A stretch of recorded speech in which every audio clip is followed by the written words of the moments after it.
My father died of cancer. My stepfather died of heart disease. My mother has severe osteoporosis.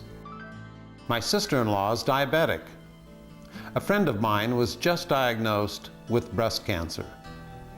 My neighbor's on heart medicines and cholesterol-lowering drugs. All this sound familiar? What's not so familiar is that these health problems were caused by eating habits. In fact, eating is the biggest cause of disease, disabilities, and death in the U.S. today. And according to the Surgeon General, eating kills 2 out of 3 Americans every year. The American eating habit, in other words, is officially suicidal. For most of my life, I never made the connection. I was your typical American yuppie eating what I thought was a healthy diet. But that's just the problem. What we call a healthy diet, in fact what the government defines as a healthy diet, is health dangerous. People are dying of heart attacks, cancers, and other diseases because they're following these healthy guidelines. I remember the widow of a famous man saying she did everything right. She followed all the guidelines until she died of cancer in her early 60s. Later on, you'll meet Dr. Joseph Crowe, a surgeon at the Cleveland Clinic who suffered a heart attack at the age of 44. And he completely reversed his heart disease by not following government guidelines. And you'll also meet Dr. Neil Pinckney, a psychologist who ate the standard American diet until his coronary arteries became blocked. Instead of bypass surgery, he reversed his heart disease by rejecting the advice of 4 doctors. And you'll meet Dr. Ruth Heidrich, a marathon runner who ate much better than government guidelines. She got breast cancer in her 40s as a result, and she beat the cancer only by waking up and not following the advice of 5 doctors. We assume we know more about health and nutrition now than we did back in the 1800s. Yet people living back then did not die because of what they ate. Before 1900, heart disease, our biggest killer, wasn't even included in medical textbooks. And cancer, diabetes, arthritis, and our other major diseases were rare and confined to the wealthy, who ate like most Americans eat today. People back then did not die of our current diseases because their eating habits were very different. Bread, potatoes, corn, oats, rye, barley meals, beans, and other vegetables, fruits, and whole grains were the major foods in their diets. Meat, dairy products, eggs, and fish were uncommon on the plates of working-class Americans. It's not that they didn't want these foods, they simply could not afford them. But during the 20th century, everything changed. As animal foods became more affordable, Americans switched from their plant-based diets to animal-based diets. This triggered the biggest dietary change in human history and ushered in a new era of eating-related diseases. By the middle of the century, Americans were suddenly dying of heart attacks, and cancer had all the earmarks of an epidemic in the making.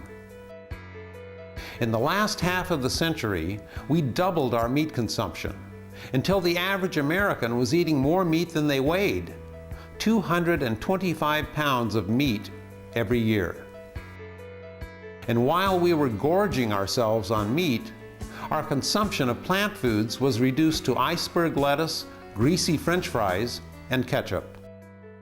And over half our calories came from refined foods containing artery-clogging fats. By the year 2000, the American diet had been turned completely upside down. As a result, heart disease rose from an obscure illness to become our #1 killer.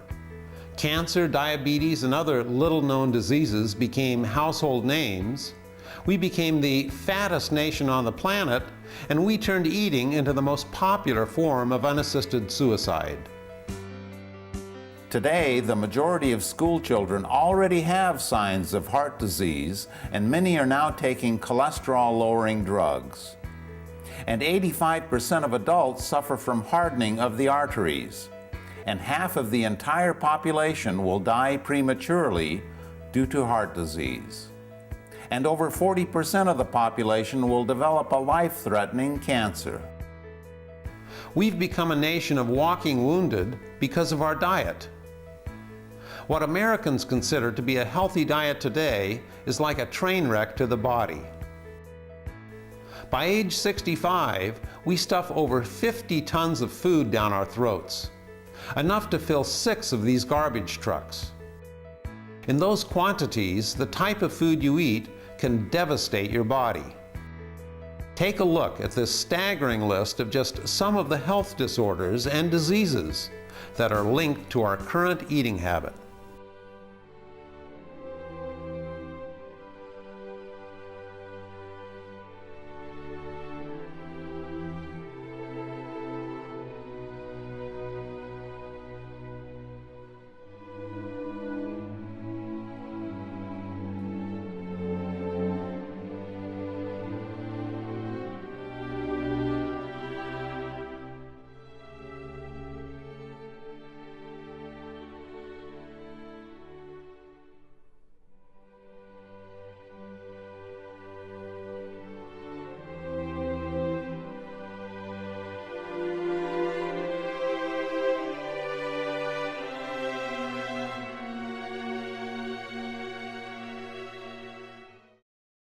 Americans are not unique.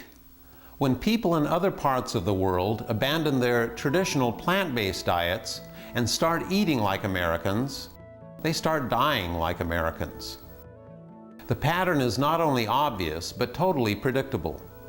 No matter where you look, when people adopt animal-based diets, heart disease and cancer suddenly become their biggest killers. This is now happening throughout the world in countries like Japan and China, where they're replacing rice and vegetables with meat and dairy products. And American eating diseases are spreading like wildfire. The one thing an animal-based diet does best is kill people. It does this by clogging arteries and restricting the flow of blood and oxygen throughout the body. Deprive the heart of oxygen, you get a heart attack. Deprive the brain of oxygen, you get a stroke. Deprive your tissues and cells of oxygen, and you set up the underlying cause of all cancers. Eating animal foods causes a fatty sludge buildup in your blood, and some of it sticks to the sides of your arteries. Your blood should be as clean and clear as the wine in this glass. When you eat a high-fat meal, it creates a fatty sludge buildup in your blood and causes your body to spend the next 5 hours cleaning up the mess. Of course, the excess fat and cholesterol eventually settles, usually in your arteries. This picture shows how fat and cholesterol build up in the arteries and restrict the flow of blood. The blue circle shows how wide the artery should be, and the red circle shows how narrow it has become. Now imagine blood vessels throughout your entire body clogging up like this. The vast majority of our major diseases today, ranging from heart disease to spinal disc deterioration to senility, are ultimately the result of clogged arteries. In other words, clogged arteries go far beyond heart disease, and almost all Americans have heart disease throughout their entire bodies. The seriousness of clogged blood vessels can't be exaggerated. More people die from blood vessel diseases than from all other causes of death combined. The primary cause of clogged blood vessels is cholesterol. And the only dietary source of cholesterol on the planet is animal foods. Animal foods close arteries. Plant foods open them. This is why our switch from a plant-based diet to an animal-based diet has been the biggest health disaster in human history. In fact, it's been estimated that cholesterol has contributed to more deaths than all the wars of the 20th century, all natural disasters, and all automobile accidents combined. Human bodies simply cannot handle cholesterol. It's the Achilles heel and fatal weakness of an animal-based diet. Movies and history books glorify man slaying animals and make it seem like eating meat was a daily event, but eating animals was extremely rare.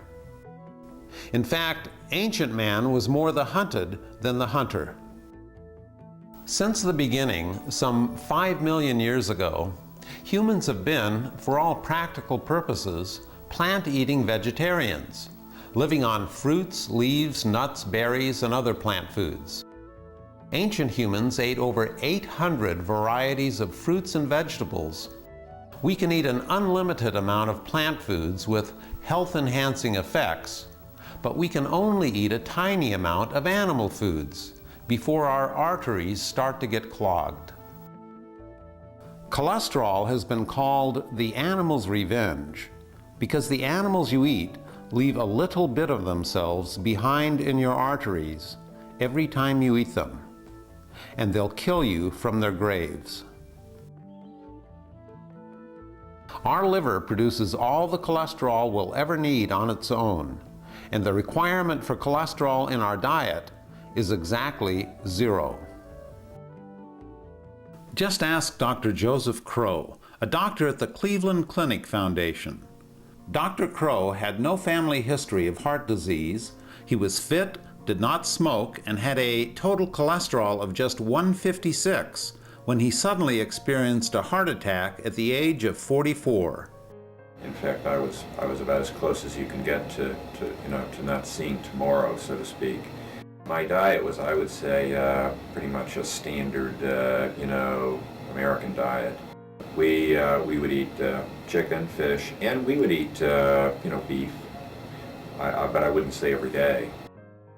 Instead of dangerous surgery, Dr. Esselstyn, a colleague at the Cleveland Clinic and one of the world's leading authorities in heart disease reversal, told him to simply change his diet. Just a few months after changing his diet, Dr. Crowe's cholesterol went from 156 to 89 without any medication. It was a big change in the diet, and it was reflected in my blood work. And I was just following the diet, and I was exercising. I mean, I wasn't doing anything else, and I didn't take any medication. The whole set, my total cholesterols have been under 100 without any medication since I started the diet. Dr. Crowe's heart disease was completely reversed. This picture shows the diseased, shriveled artery on the left and his healed artery on the right. Dramatic proof of how a plant-based diet heals from within. Dr. Neil Pinckney knows something about clogged arteries. His father died of heart disease at the age of 59.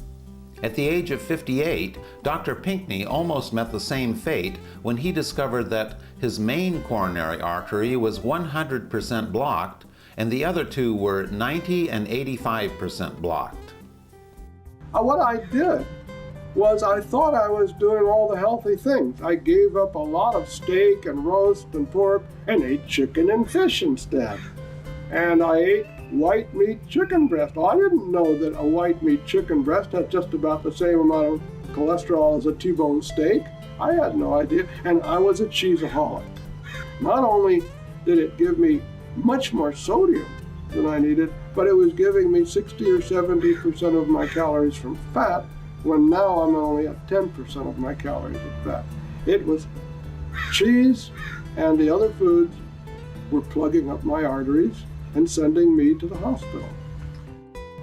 What one of the doctors said was very apt. He said, "You've got one foot in the grave and the other on a banana peel."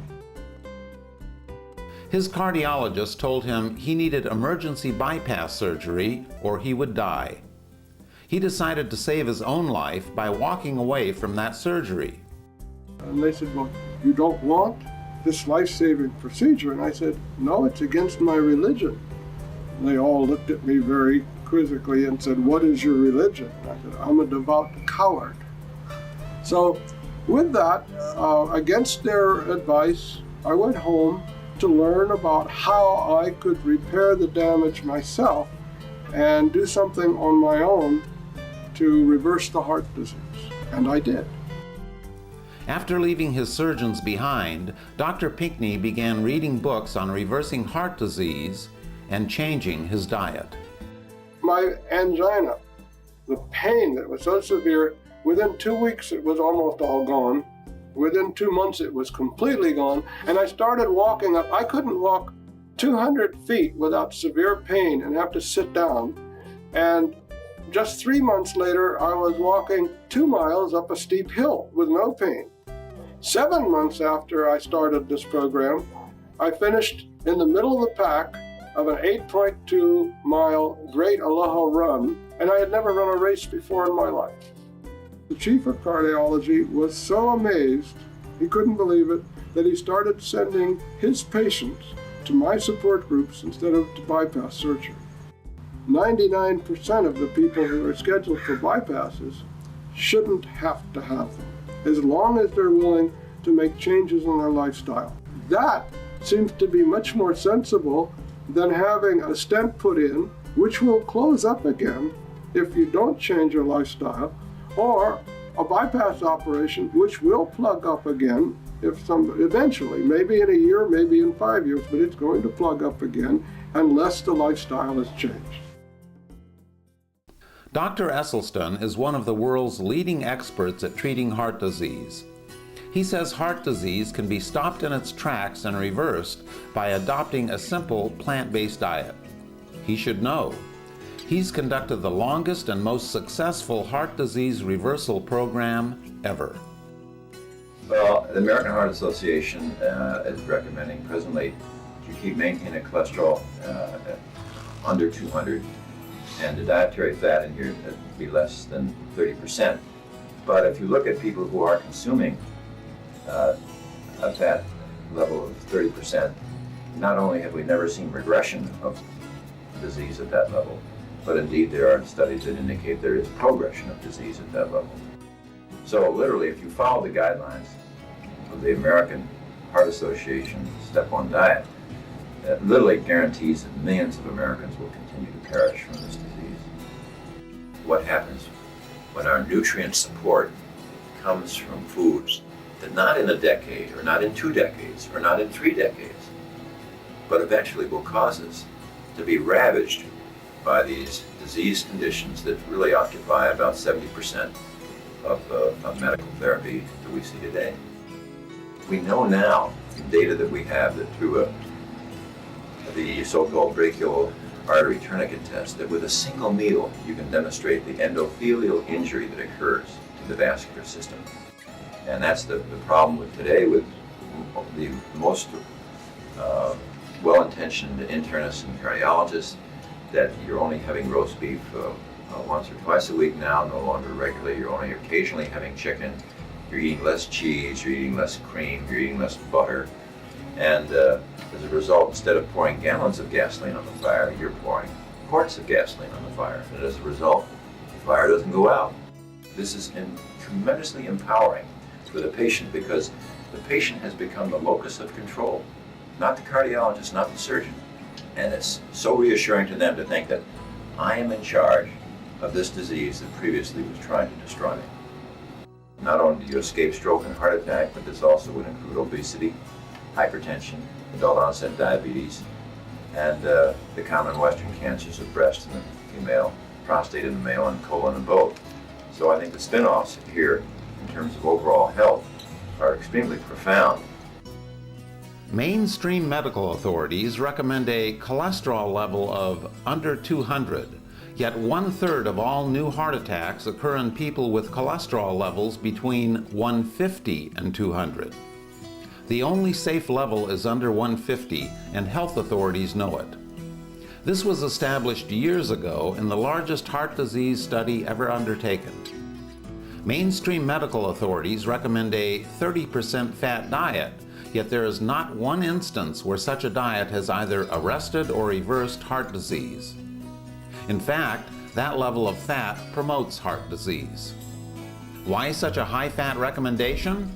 Because our esteemed health authorities readily accept money from food lobbies pushing high-fat foods, and that money shapes their recommendations. Health authorities who argue that a 30% fat diet is heart healthy do not have a single case of heart disease arrest or reversal to point to. Not a single solitary individual. And it shouldn't be for a lack of funding.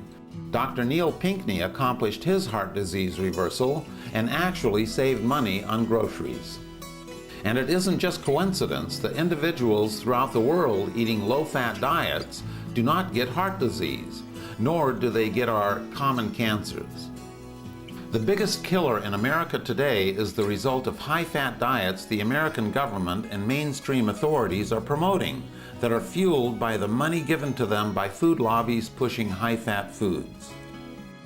Diet is the only cure for heart disease, yet it's lost in the news by drug companies developing ever more profitable drugs that do not cure the disease, but only serve to keep Americans on the very diet that causes heart disease. Man walked out of Africa just 150,000 years ago.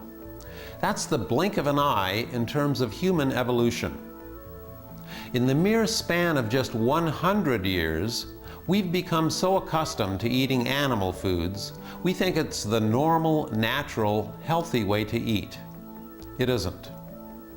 We also think that dying of heart disease is a normal way of dying. It isn't.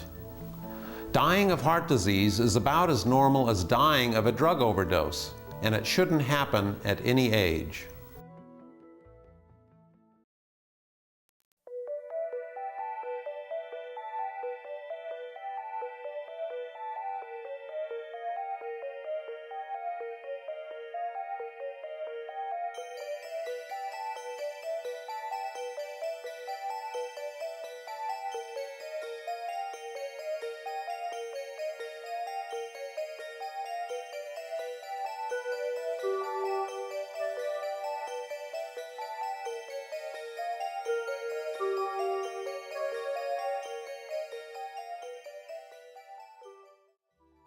Show me a population eating an animal-based diet, and I'll show you a population where cancer is the second biggest killer, after heart disease. In fact, heart disease and cancer are the two hallmark diseases of an animal-based diet. In 1971, President Nixon declared a war on cancer and promised a cure for the disease within 7 years. We all know that didn't happen. The war on cancer has not only been ineffective, but the search for a so-called cure has been totally misguided. Now close your blinds, turn down the volume, and make sure no one else is watching, because I'm about to let you in on a dirty little secret. Ready? We already have a cure for cancer.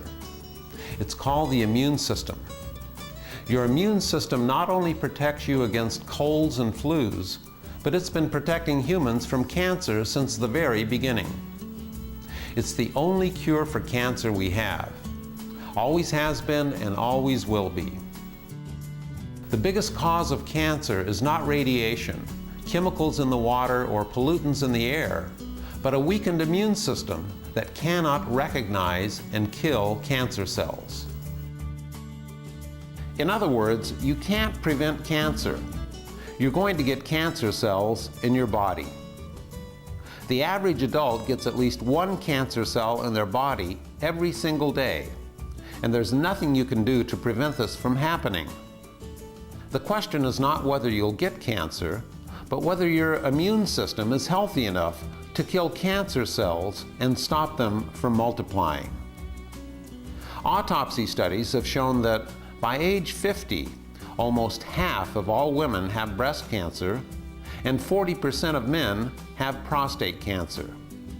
And nearly all Americans have some form of cancer growing inside their bodies. This is because our immune systems have become seriously weakened due to our change in diet. This is why populations eating animal-based diets are plagued with cancers, and those eating plant-based diets are not.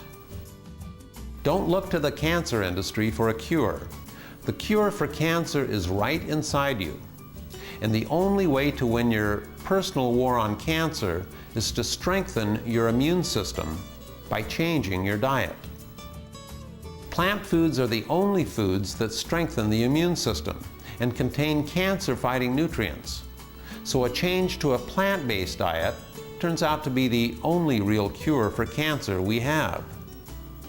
The strongest cancer-fighting medicines on the planet don't have scary names, and they're not found in hospitals, but in your humble grocery store.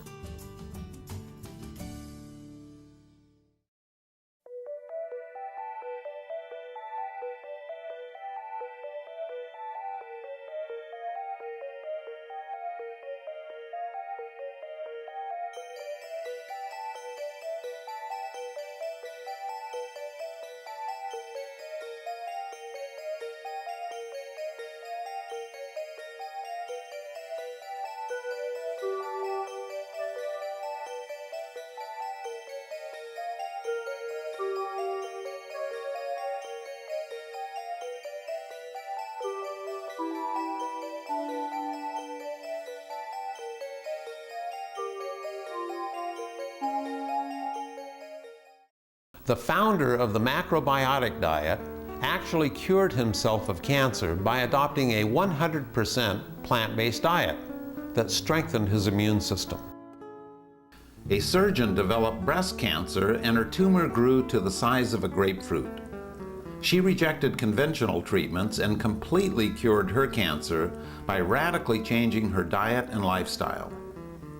Another physician found out he had prostate cancer that had spread throughout his body. On the chance advice of two strangers, he adopted a 100% plant-based diet and reversed his cancer. There are thousands of cases where people have reversed serious cancers by changing to a strict plant-based diet. Cancer cells don't just fade away. The only thing that will defeat cancer is a strong immune system, and plant foods strengthen that immune system. Just ask Dr. Ruth Heidrich, who was diagnosed with breast cancer over 20 years ago, despite the fact she was eating better and exercising more back then than what government guidelines recommend today. It can't be cancer. I'm too healthy. I'm a marathoner, for God's sake. I can't have cancer. This lump is something else. I was horrified, mortified, felt betrayed by my body, thought this can't be happening. So even though I felt healthy, there was this insidious cancer that was growing inside me. I didn't know it for a long time. After her surgery, she was faced with the prospect of chemotherapy and radiation treatments to kill cancer cells that had spread throughout her body. When I was told that I needed chemotherapy and radiation, I was dreading it. I was thinking it was scary. I really did not want to have poison injected in my veins. And having worked for the military, I knew what radiation damage could do to a body. I did not want that. So I was looking for something to tell me another way. I just maybe intuitively felt that there has to be another answer.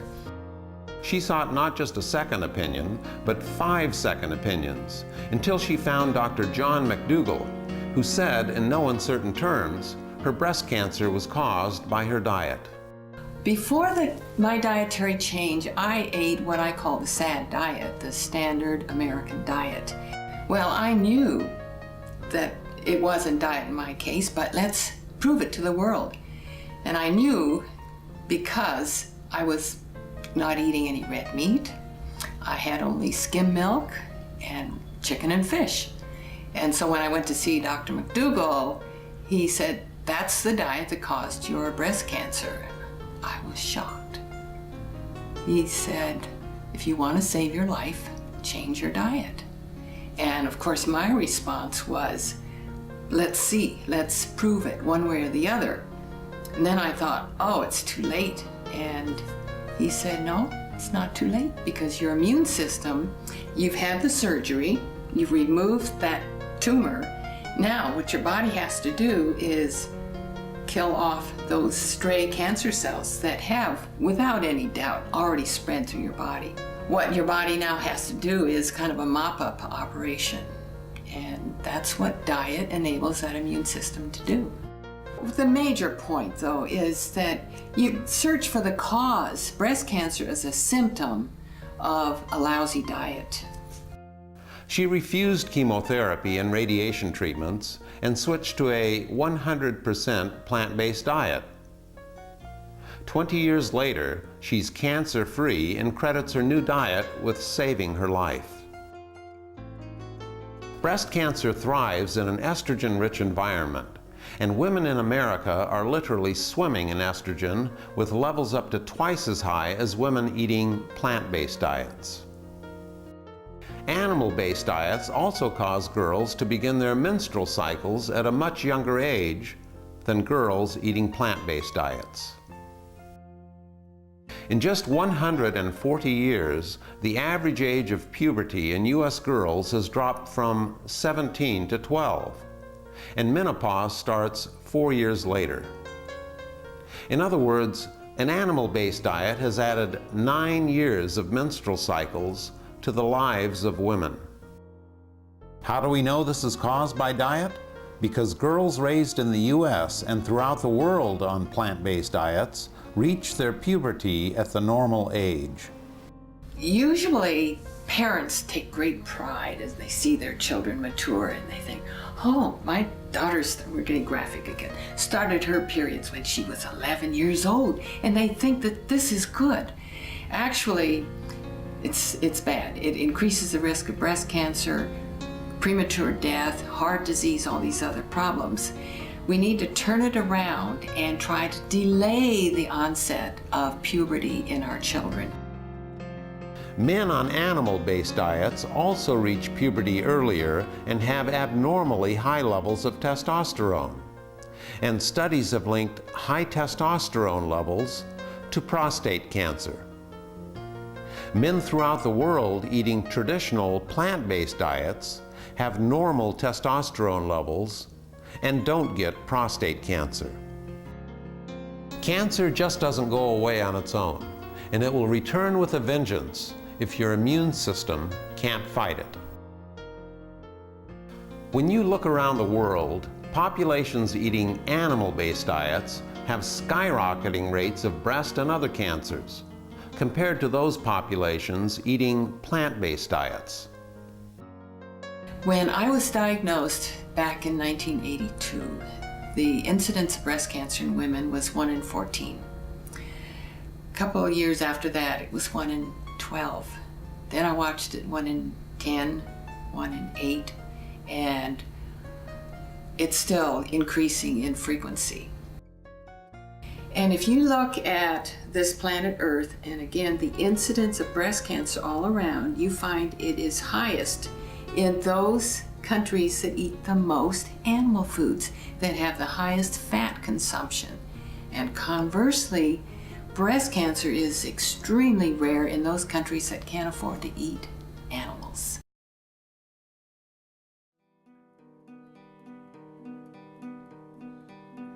Plant-based diets also cure adult-onset diabetes, as well as many other diseases.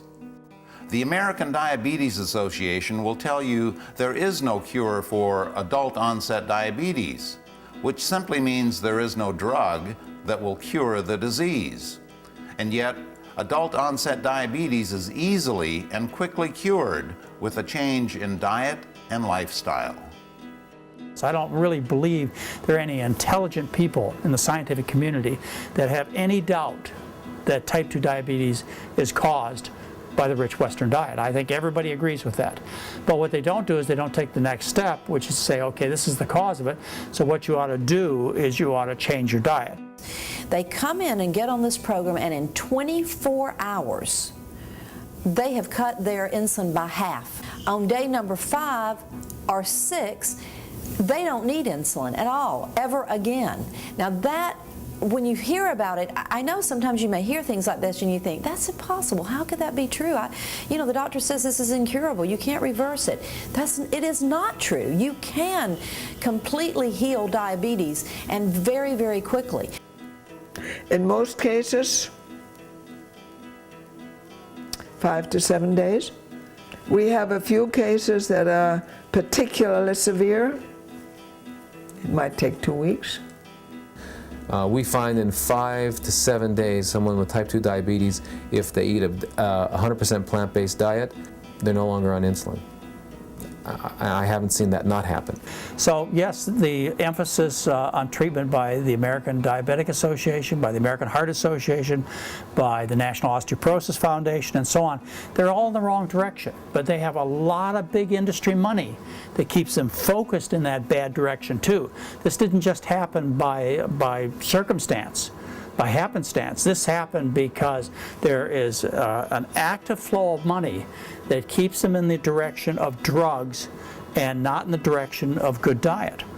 You know, I have people come in with lupus and multiple sclerosis and Parkinson's and chronic fatigue syndrome and schizophrenia and obesity and diabetes and arthritis and osteoporosis and on and on. People with multiple sclerosis. I mean, some of them have even gone blind from these things, and we have reversed blindness from it. I've had people with MS that were debilitated. I mean, not to even be able to get up and walk on their own, completely healed. Parkinson's patients coming in on day 1, shaking so dramatically that they couldn't even hold their hand out to shake it. By day 10, steady as a rock. Lupus. People come in wheelchairs sometimes. I mean, literally cannot raise their arm enough to feed themselves. And within 10 days, they're up and out of that wheelchair and walking. You know, AIDS and HIV. I've got so many testimonies now. I had one gentleman come, his viral load for AIDS was over 103,000 when he started my program. In 3 months, his viral load had dropped to 3,030. In 9 months, they could not detect the virus in his body, and his T cells had gone all the way back up. So we hear all the time that AIDS is incurable. Well, if it's incurable, then how is it disappearing from the body?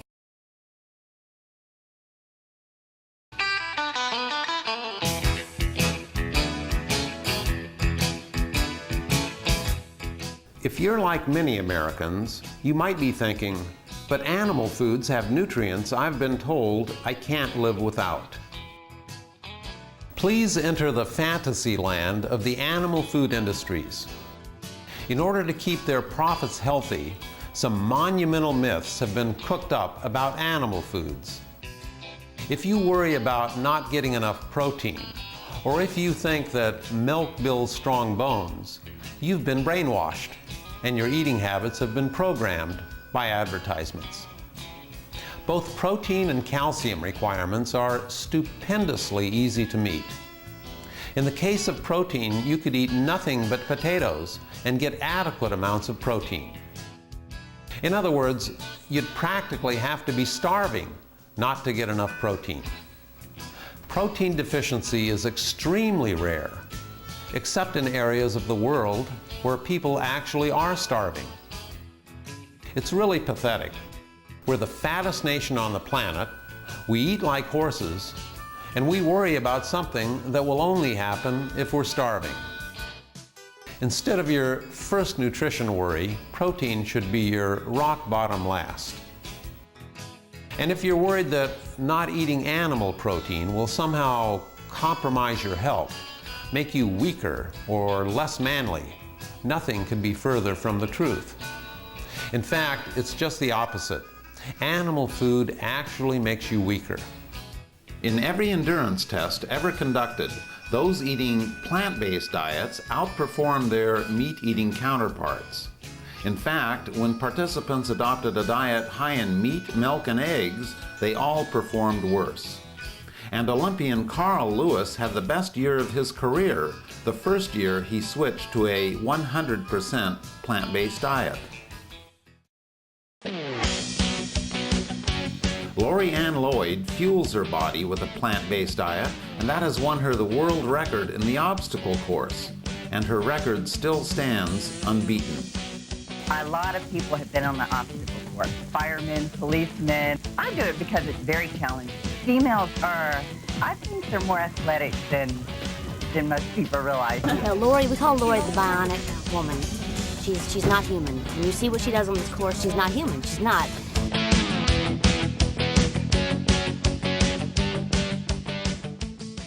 For centuries, men have held on to the false notion that eating meat, especially red meat, will make them stronger and more masculine.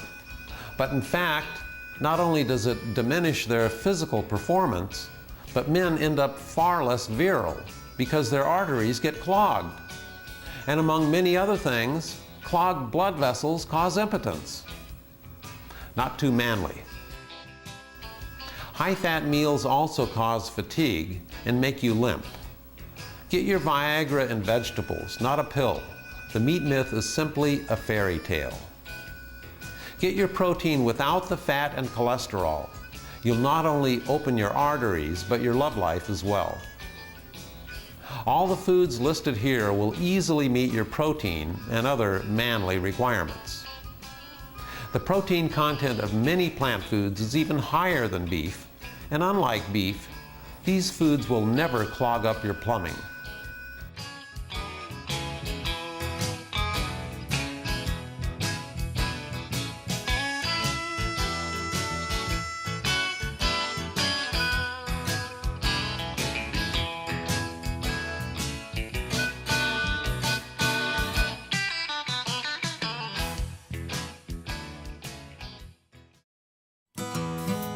Calcium brainwashing is even worse than protein brainwashing in that you'll consume adequate amounts of calcium on any natural diet. In fact, calcium deficiency of a dietary origin is not only unknown in the United States, but there has not been a single recorded instance of calcium deficiency of a dietary origin in the entire history of the human race. Despite this fact, the dairy industry claims that Americans somehow have a calcium deficiency, and, big surprise, we're told we have to consume more dairy products. But why would Americans be so special and have this calcium deficiency when populations around the world do not? And those populations consume a fraction of the calcium Americans do, they have no osteoporosis problem, and they get their calcium from plant foods, not dairy products. The reason Americans are so special is because dairy lobbies have paid off politicians and set U.S. calcium requirements sky high in order to sell their products. In other words, the same people selling calcium are setting our calcium requirements. And dietitians, doctors, and the public have bought into this because the government promotes dairy products. In fact, the amount of calcium you consume has nothing to do with bone loss. We're among the world's biggest consumers of calcium, and the more we consume, the more calcium ends up in the toilet, and the greater our incidence of osteoporosis. To think the mere act of consuming more calcium, like taking a magic pill, will somehow make bones strong is pure and simple advertising. The primary cause of osteoporosis is a lack of weight-bearing activity due to a sedentary work and lifestyle. An example of how a lack of weight-bearing activity affects bone loss comes from astronauts, because they experience severe bone loss due to their gravity-free environment. In a similar fashion, people who are bedridden for long periods also suffer rapid bone loss. Bones are just like muscles.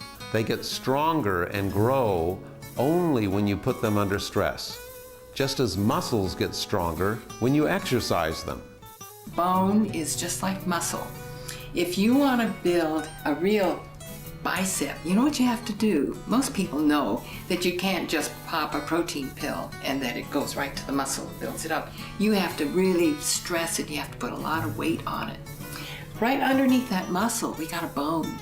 The bone is more metabolically active than that muscle.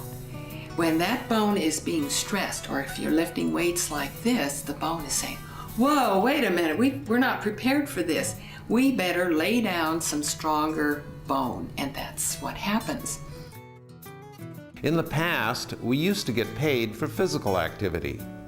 Now we get paid for sitting in chairs all day. In the past, American women have had far less physical activity than men, and this is the primary reason osteoporosis strikes women harder than men. Physical activity is also the reason why women throughout the world who consume very low amounts of calcium keep their strong bones during and after menopause. Contrary to what you've been told, bone loss does not occur with age. It occurs when people become less active. You'll get enough calcium on any diet. Let your body determine the amount of calcium it needs, not the dairy industry. What you have to do is make your bones want to be stronger by exercising them. If they don't feel that need, like the bones of astronauts in space, they'll become weaker.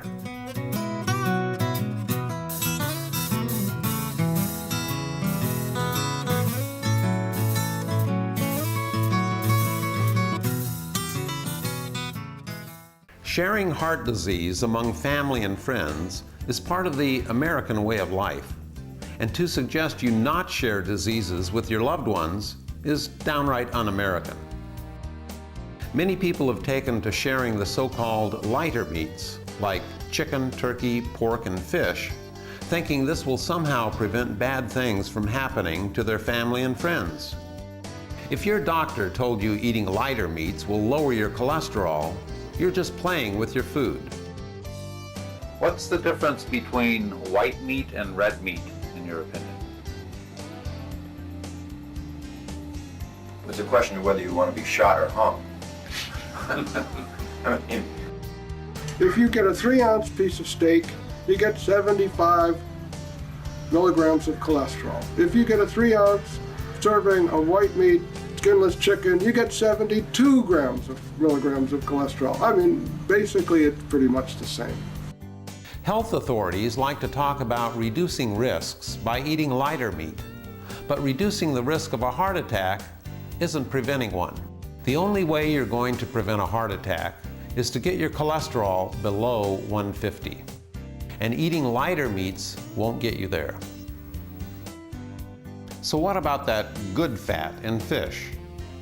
Well, that good fat originally came from plants, the plants eaten by fish. So you're not only getting the good fat secondhand, but you're getting it in a package of bad fat, cholesterol, PCBs, pesticides, and other poisons. And calorie for calorie, shrimp have 6 times the amount of cholesterol as beef. To say eating fish is healthy because it contains a little good fat is like saying Twinkies is healthy because it contains a little calcium. And what about those dairy products? Dairy, in fact, has been called liquid meat because it contains just as much fat and cholesterol as red meat.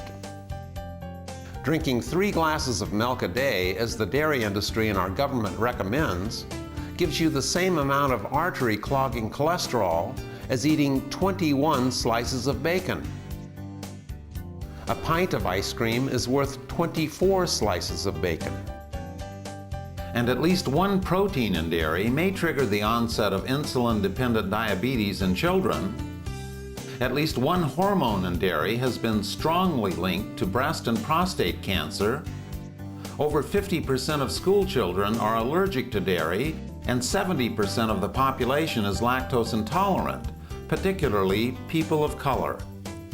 And due to the strong dairy lobby in Washington, this fat and cholesterol-laden food is required eating for all children enrolled in federal lunch programs, which also amounts to nutritional persecution of minorities due to their high rates of lactose intolerance. And yet, most doctors and dietitians still recommend milk every day. The next time you give your child milk and cookies, imagine giving them meat and cookies, because that's exactly what they're getting.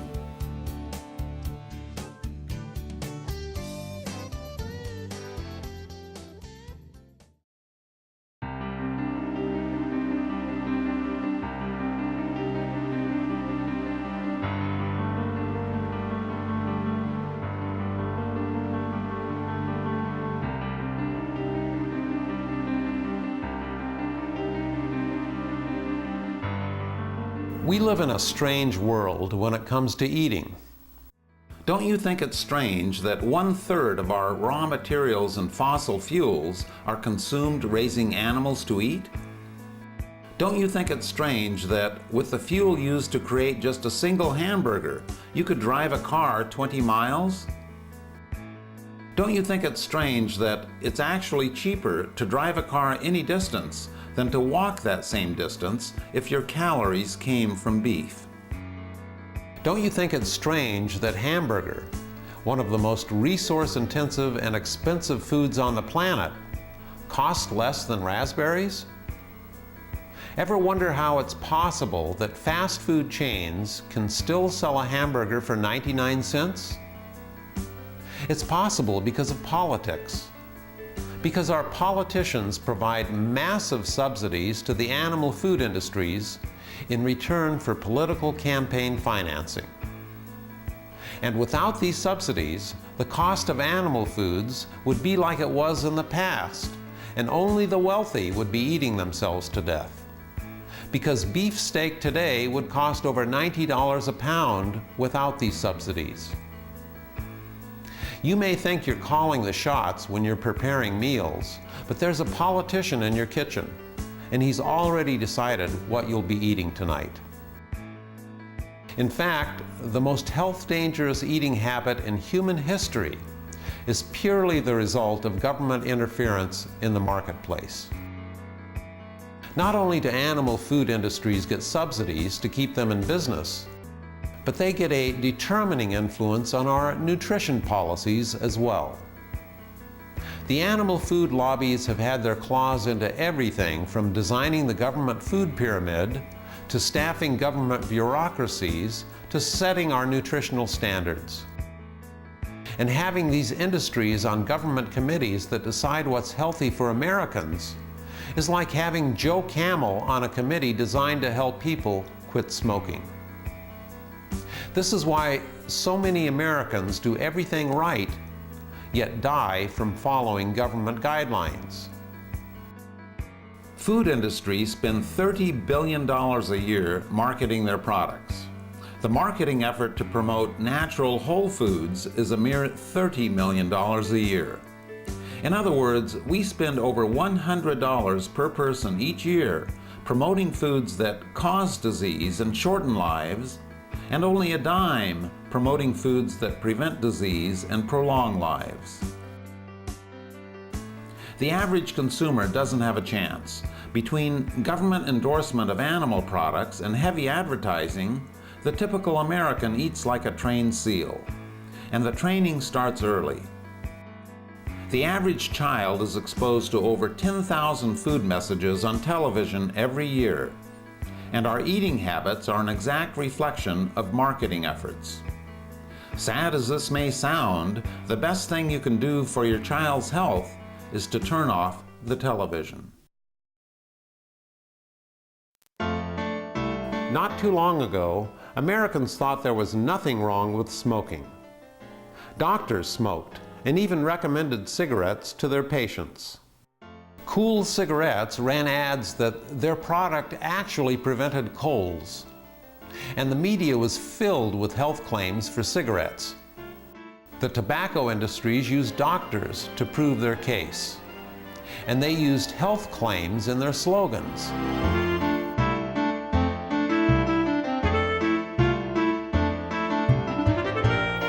As late as 1950, the American medical community still did not think smoking was a factor in lung cancer.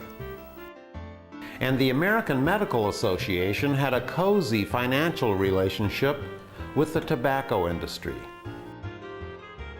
And to this day, tobacco executives deny that nicotine is addictive and claim that smoking does not cause lung cancer or any other disease. Today, we have the same attitude about animal foods. Like the tobacco industry, the animal food industries have all had advertisements taken off under court order because they were caught lying. And like tobacco executives, meat, dairy, and egg executives will swear that animal foods have nothing to do with heart disease, cancer, or any other disease, despite the medical evidence to the contrary. What smoking does for your lungs, cholesterol does for your arteries, and the damage is even more lethal. What the animal food industries are doing for American health today is precisely what the tobacco industry did for our health just a few decades ago, only worse. By subsidizing the animal food industries, the government promotes an eating habit that's the biggest killer in America today. Like the tobacco industry, animal food industries publish phony studies, deny there are any risks involved in eating their products, and fight tooth and nail for every subsidy they can get. Like the tobacco industry, the animal food industries collect billions in subsidies and pocket billions in profits. And the public gets stiffed with higher taxes, disease, disabilities, and premature death. And we pay billions more for health care to treat problems caused by the foods these industries and the government promote.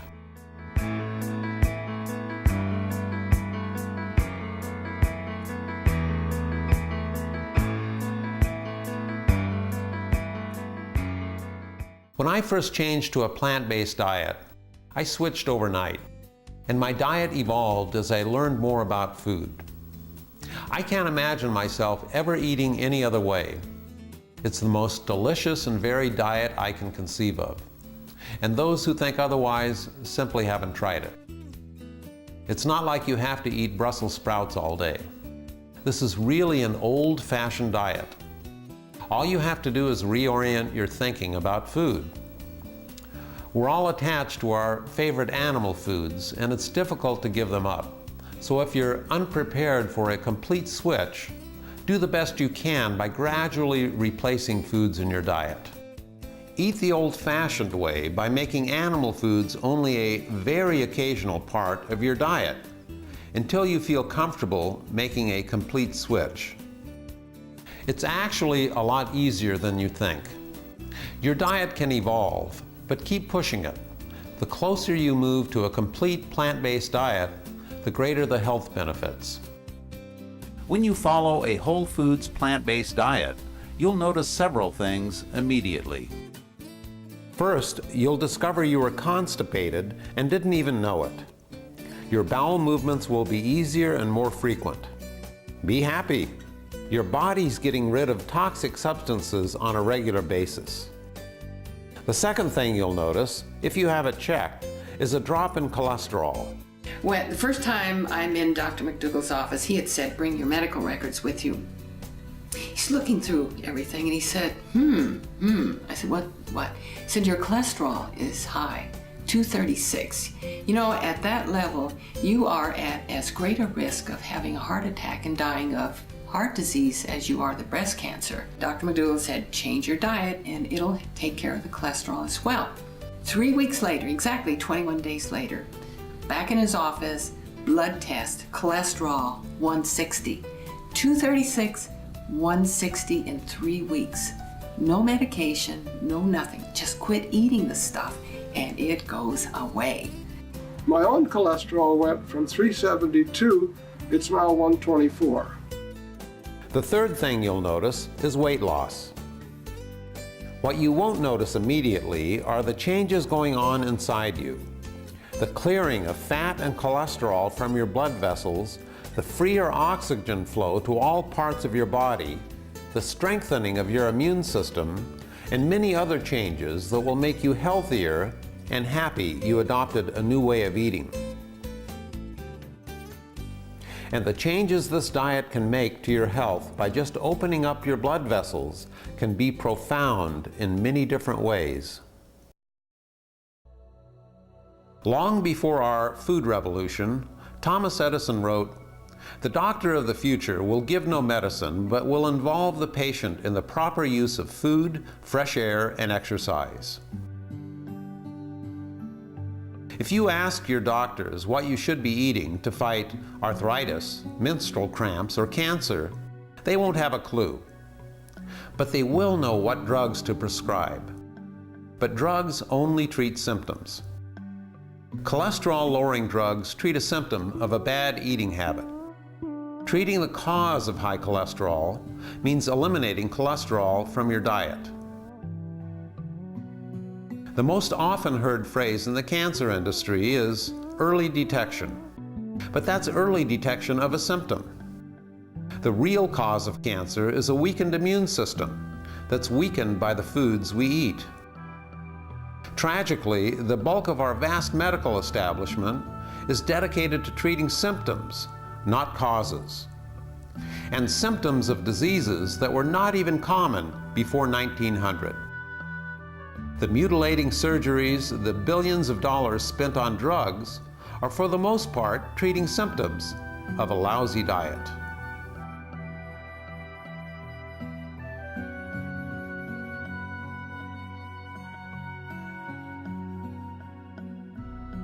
You might be asking, why doesn't my doctor know about the powerful effects of diet? Simply put, they haven't been trained in plant-based nutrition. We are not educated, we are not trained, and we are not in any way supported to work with our patient population in terms of education, disease prevention, and wellness. We are trained to focus on fixing the problem after it occurs, not preventing the problem, and that's true of all of medicine these days. Before you make a life-altering decision, get the advice of doctors who are trained in plant-based nutrition, who are completely reversing diseases by simple changes in diet and avoiding the use of drugs and surgery. Read the books listed at the end, and the next time you visit your doctor, don't be afraid to question his or her advice or seek second opinions. After all, it wasn't that long ago that doctors were advising pregnant women to smoke. The human body is a miracle, and it's constantly trying to heal itself from the wounds inflicted on it by an animal-based eating habit. In fact, the whole point of the RAVE diet is to go back to the fundamental foods our bodies evolved with in order to give our bodies a chance to heal themselves. Because the best doctor on the planet is still right inside all of us.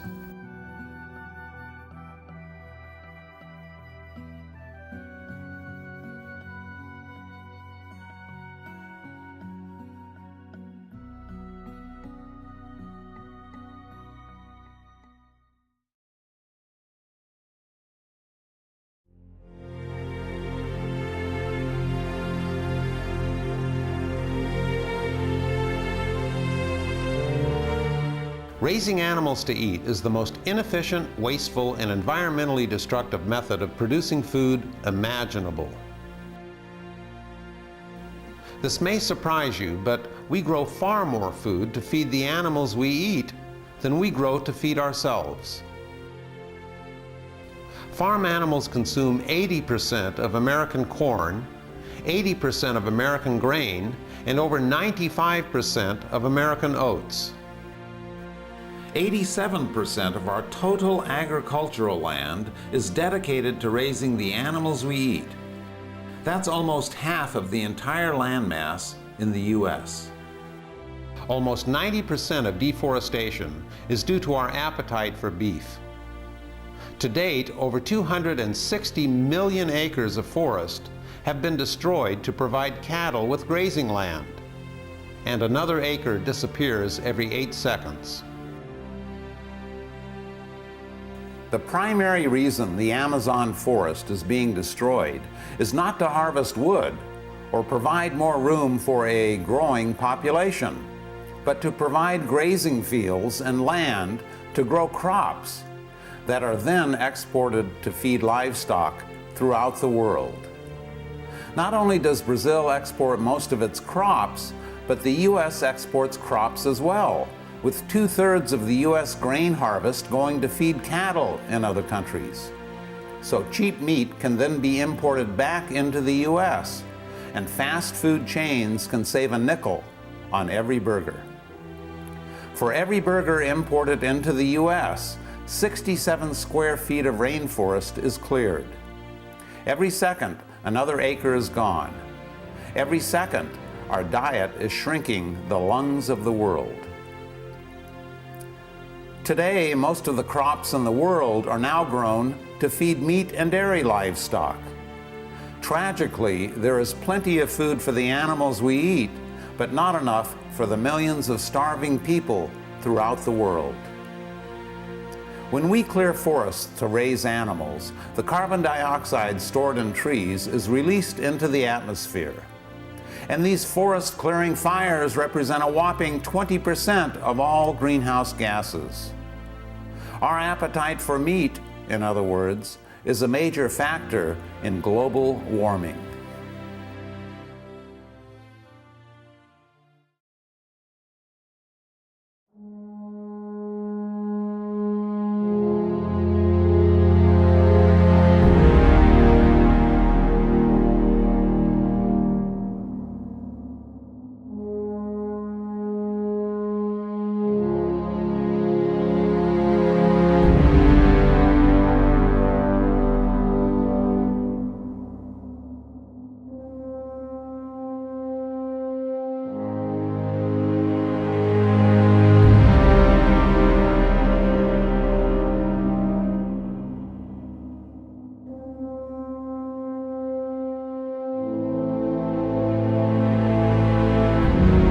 One of the biggest challenges facing the future of modern civilization is global warming. And our diet plays a huge role in warming up the planet. Raising hundreds of millions of animals around the world generates more greenhouse gases than all the cars, trucks, planes, and ships in the world combined. The production of just 2 pounds of beef creates the same amount of carbon dioxide as going for a joyride for 3 hours, while leaving all the lights in your home blazing. The consequences of our eating habit are so staggering that if everyone laid off meat just 1 day a week, it would have the same effect as taking 8 million cars off American roads. Eating meat is more significant than most realize because not all greenhouse gases are created equal. While everyone focuses on carbon dioxide, this gas is not responsible for most of the Earth's warming.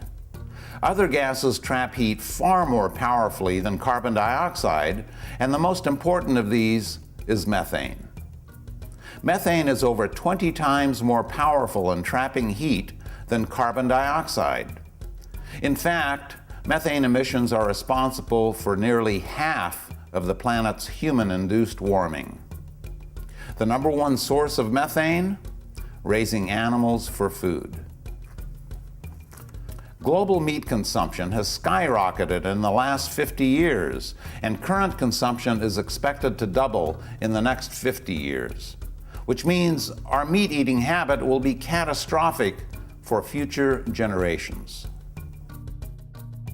The good news?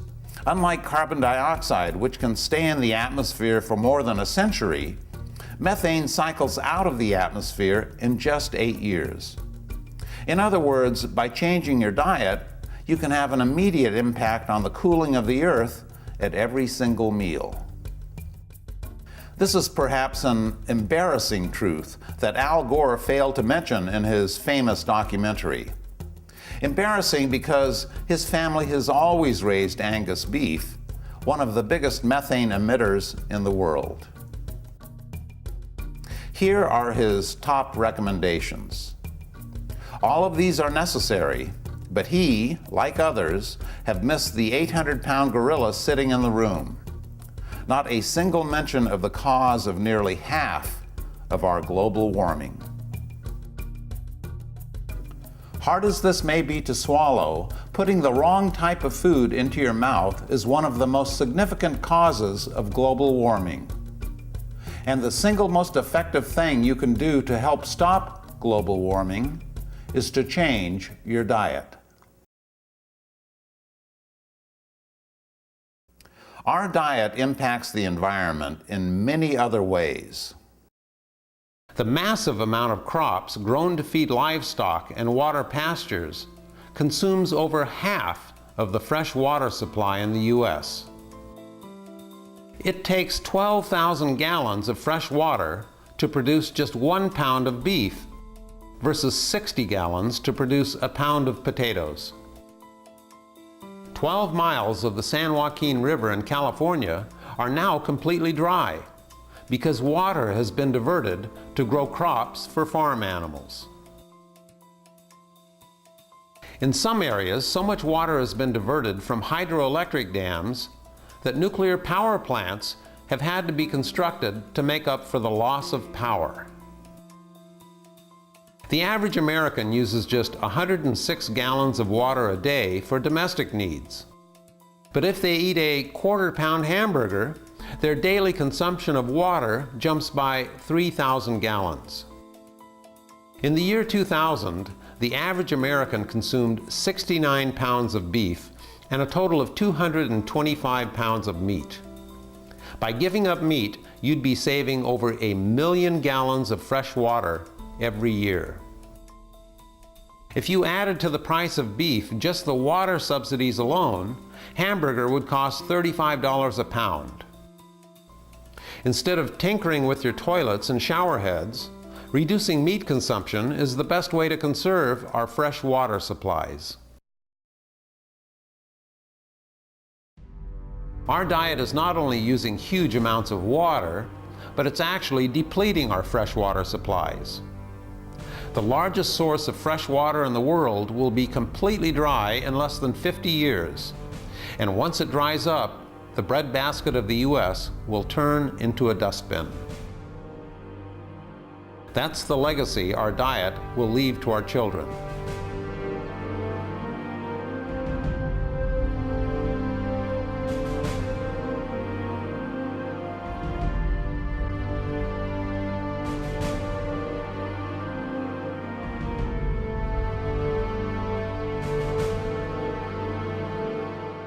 Eating animals not only consumes half our water, but their excrement pollutes the other half. In fact, farm animals produce 130 times more waste than people do. And yet, not one feedlot or farm in America is required to have a proper sewage system. It's become so bad that animal waste flowing down the Mississippi River has made an area the size of New Jersey totally uninhabitable to marine life. It's called the dead zone. E. coli, salmonella, listeria, and all the other fancy scientific names used to describe food pathogens all boil down to the same thing for the consumer. There's animal excrement in your food. It's become so bad that E. coli is now the leading cause of kidney failure among American children. Modern meat is so burdened with animal waste, you could actually clean it in your toilet. It's safer eating a carrot anywhere but in your kitchen, if meat has been there. Packaged meat now carries a warning label telling consumers to wash everything that's even come into contact with meat. The reason you have to cook it so long is to make sure the animal excrement is safe for you to eat. It's no longer a question of whether there's manure in your meat, it's a question of how to deal with it. The meat industry's answer is not to get rid of it, but to nuke the whole package with radiation. Now, all you have to worry about is getting used to the taste of a mouthful of dead bacteria from fried farm animal feces. We're also depleting our oceans of marine life and setting in motion a trend that some say will result in the whole-scale collapse of marine ecosystems within 40 years. Using sophisticated technology to sweep the oceans with massive nets, we're now taking more fish out of the ocean than can reproduce, and wreaking havoc on the very foundation of life on Earth. The irony is that farm animals eat far more fish than people do. In fact, half of the world's fish catch is fed to livestock. As it turns out, the best first step you can take to help save the oceans is to stop eating farm animals. We're also losing our biological diversity because of our appetite for beef. For decades, the U.S. government had a program designed to totally exterminate wolves in order to protect cattle. Currently, the U.S. government slaughters 1.5 million animals every year to protect cattle. This is yet another government subsidy that benefits a few large corporations. These are just some of the victims.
Our farm animals are neither happy nor healthy. In fact, they're tortured, disease-ridden, drugged-up, cancer-carrying shadows of the old-fashioned farm animals your great-grandparents ate.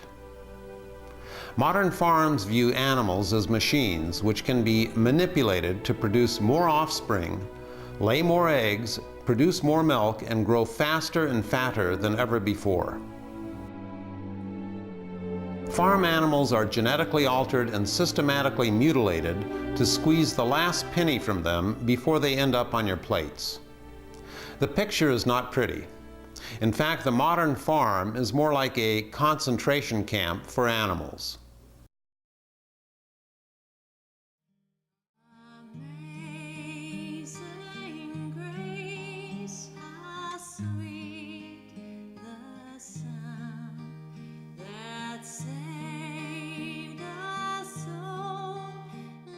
The American eating habit is supporting a system of animal cruelty on a scale never before seen in history.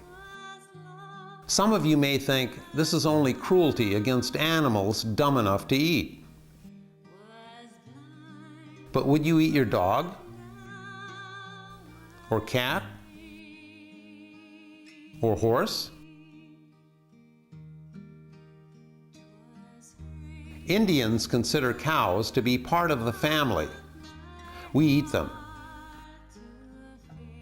We consider dogs to be part of the family. Asians eat them. Most people say they're animal lovers, yet they eat farm animals 3 times a day. And yet farm animals are as feeling as any household pet, and in many cases, far more intelligent. How humans decide what animals they eat defies all logic, because there's no difference between a slice of dog meat in Korea and a slice of bacon in Kansas. When we talk to animals or touch them, our blood pressure falls, and so does theirs. The animals we eat have come to trust humans for their care, and we violate that trust every time we make them into a meal. You can make this double standard disappear, improve your health and the environment as well, by simply not eating them.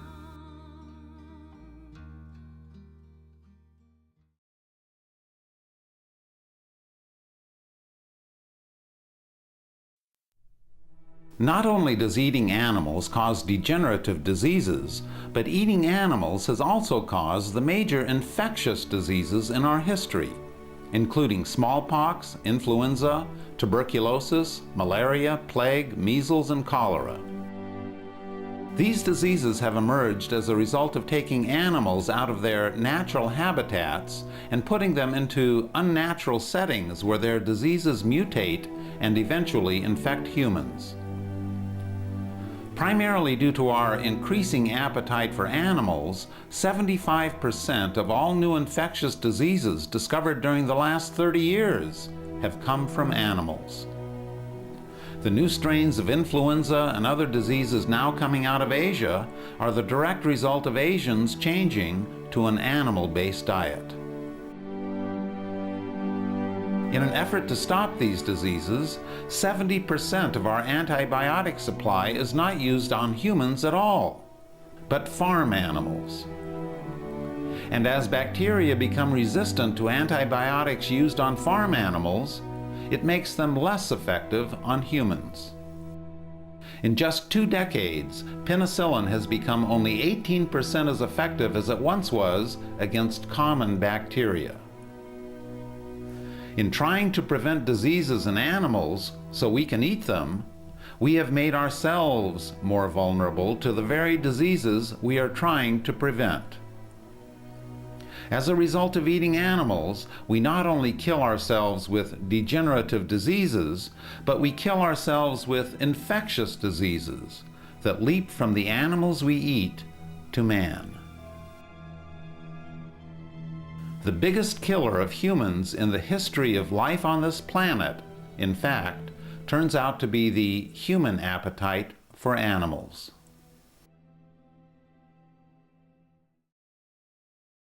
We kill billions of wild animals to protect the animals we eat. We then destroy our environment to feed the animals we eat. We spend more time, money, and resources fattening the animals we eat than we do feeding humans who are actually starving. The greatest irony is that after all the expense of raising these animals, we eat them and they kill us. And instead of recognizing this insanity, we torture and kill millions of other animals trying to find a cure to the diseases caused by eating animals in the first place. When it comes to eating, humans are without question the dumbest animals on the planet.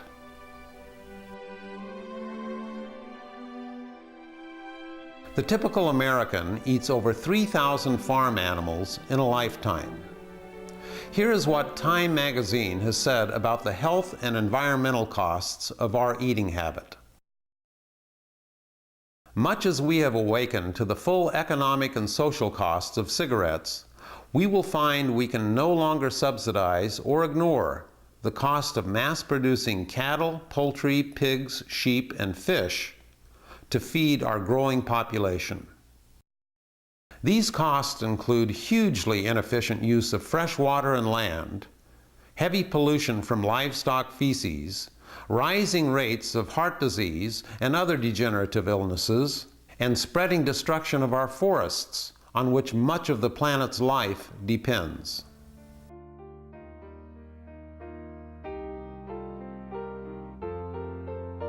According to some, humans are now consuming more natural resources than the earth can sustain, and eating animal foods is one of the major reasons.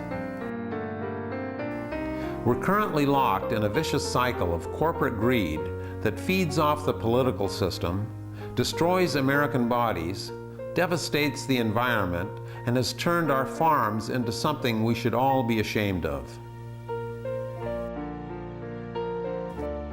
You now have an opportunity to do something great, not just for yourself, but for your children and generations to come.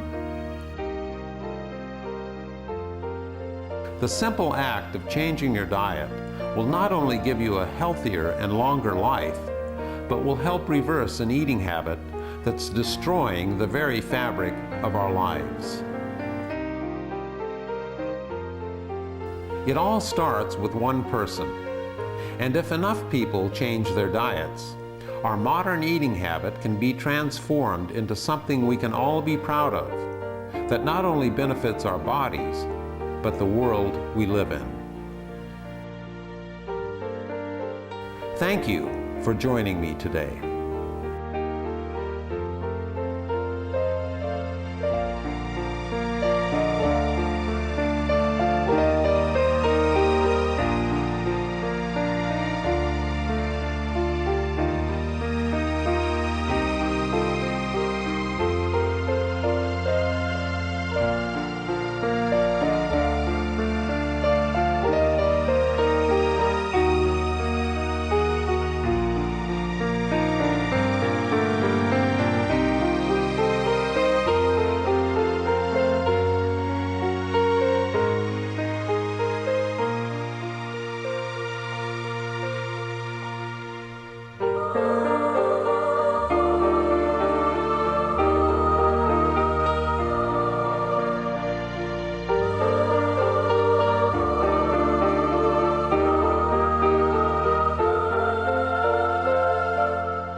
caught my eye, became the reason why I felt like I could love again.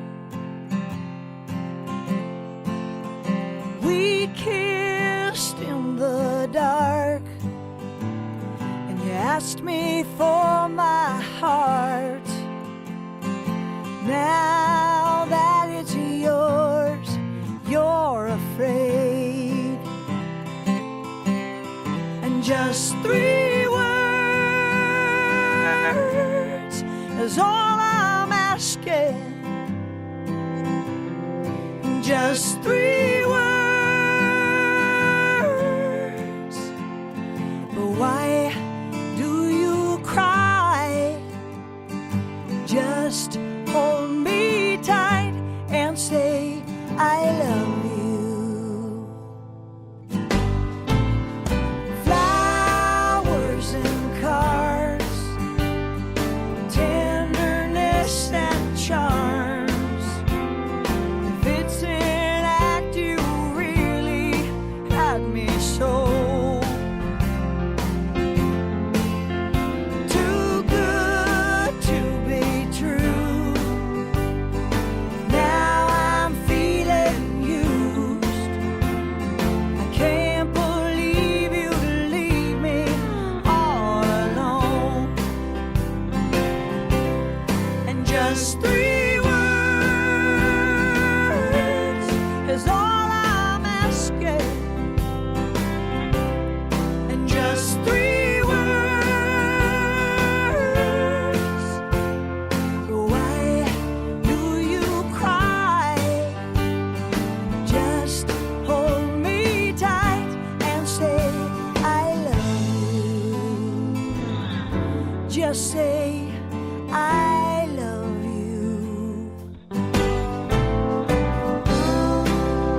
just hold me tight and say I